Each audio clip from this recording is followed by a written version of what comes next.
Hi, I'm Sam and I'm a volunteer for Outside Lives. I thought I'd show you a bit around this camp that I made.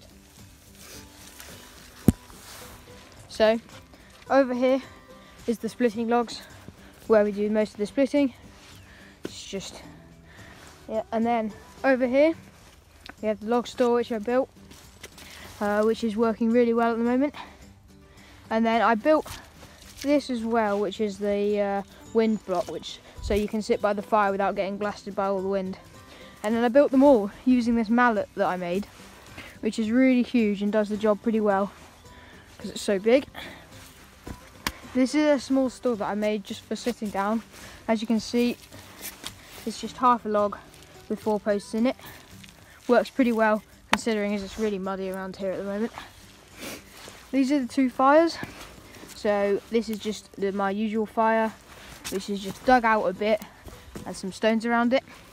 Now over here is a bit more of a barbecue. It is a old chest lid flipped upside down with the grill over it, and you can just light a fire in there and it works really nicely.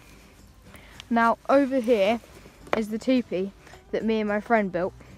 Now due to the weather, we've had some really rainy weather, which means that it's really quite wet in there, so that's a shame, but I'll try to show you inside. This is inside the actual teepee. As you can see, it's just a wooden door which didn't really hold out much against the wet weather. You take down the steps into the teepee, and inside is, you've got the beanbag there, and it's 3 posts tied at the top and with tarpaulin wrapped around. We've dug in about 1 foot, as you can see, and then with wooden boards to give it some shelves. This is another stool that my friend built, and yeah, as you can see, all the blankets and bean bags in here. Yeah, now when I'm starting a fire, it's quite simple really. I just use a piece of cotton wool and flint and steel. This is the flint and the steel, and it basically sprays sparks everywhere when you run the steel down the flint. Now you tear up the cotton wool and you want the sparks to catch it. So once you push them on, and once it catches, then you put it onto some paper and then onto your kindling and onto your logs. I'm going to show you now to the barn where I do most of my work.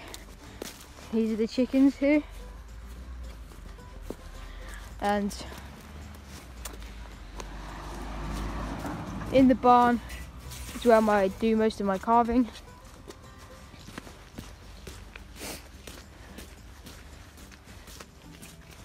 Here we are, the barn, where I do a lot of splitting and carving. I also have a bow, so I do some archery every now and then. This is my bow, my arrow's up here. And that's about it. I carve a couple spoons every now and then. This is one of them that I carved. Not the best, but it works. And that's about it.